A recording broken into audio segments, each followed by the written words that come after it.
Welcome to Retro Gaming Tech. In this video, I'm going to go over my 4-player control panel in much greater detail than my previous video, so you can all get a sense of how it's put together. On the left and right sides of the control panel, there are 2 buttons. Each one is for pinball, left flipper, right flipper, and left nudge and right nudge.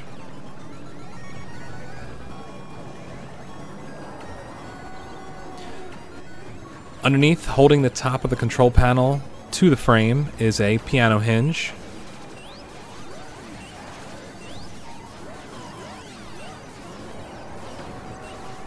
The whole box for the control panel is put together with 3/4 inch MDF. The top of the control panel is put together with particle board 5/8 inch and a 1/8 inch piece of plexiglass. There are 4 players. Players 1 and 2 have 6 buttons each. Players 3 and 4 have 4 buttons each. In the center of the control panel, there is a 3-inch Betson Imperial trackball.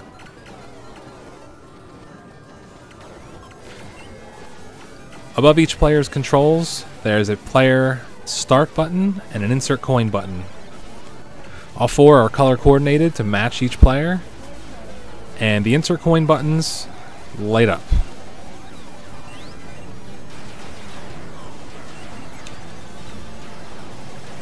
Now directly above the trackball we have our spinner, and to the left of the spinner is left mouse click and right mouse click.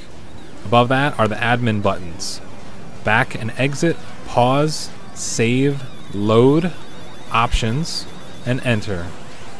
I decided to go with these 6 admin buttons in order to minimize the need for a keyboard.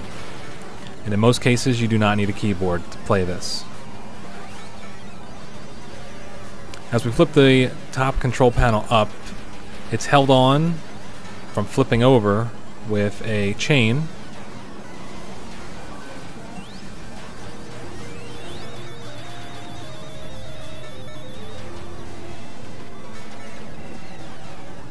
These are the coin buttons and the player start buttons. The coin buttons require 2 extra wires for power running to them. The player start buttons do not. They only have 2 like every other button. All 4 of the coin buttons are wired in series, and the wire does run down to a power block. You can see how they're all chained together here using speaker cable, and it runs all the way down to this little box here. Now this little box here is a 4 terminal strip, and all 4 lights run to that, and the white wire running out of that runs to a 12-volt line directly into the power supply of the computer. The 6 admin buttons wired straight with 1 Ethernet cord. You can see how the ground terminals, the brown in this case, all run in series all the way around.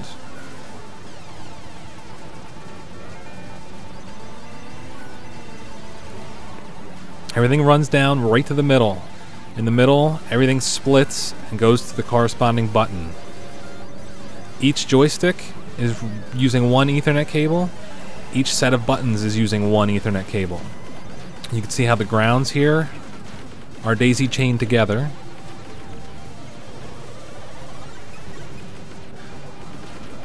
The other 6 buttons of player 1 run straight down to the terminal strips.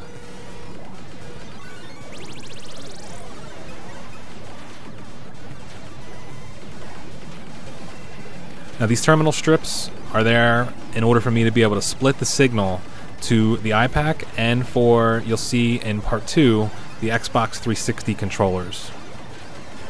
This is a dual interface control panel. Players 1 and 2 will work with the PC as well as an Xbox 360.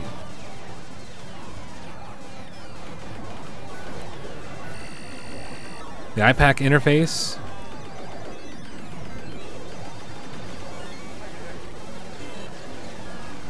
This is the turbo twist. This is the spinner controller board.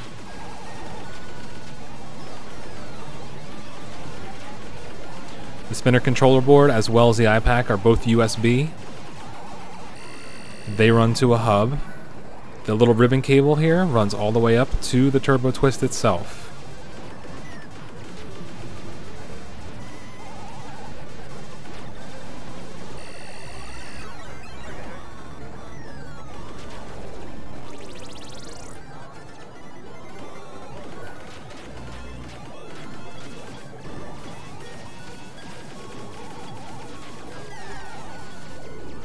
Now there are 3 devices in here that use USB. And what I did is install a hub. The hub will send the signal for all 3 through one cable right to the PC. One is the Turbo Twist spinner, the other is the Betson Imperial trackball, and the third is the iPack.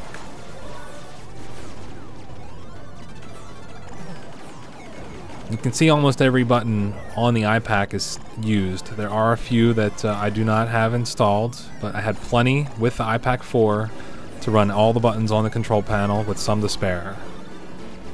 The iPack is held in with 4 nylon standoffs and some screws to raise it off of the wood. And as you can see here, there is a thin single piece of Ethernet wire running to connect each button to the screw terminals. Here's a close-up of the left and right pinball buttons. They run with another Ethernet cable straight down around to the terminal strips, both sides. In previous projects I used RazzleShock stranded wire, but it becomes very difficult to manage everything, so I use Ethernet cable this time and it's much cleaner.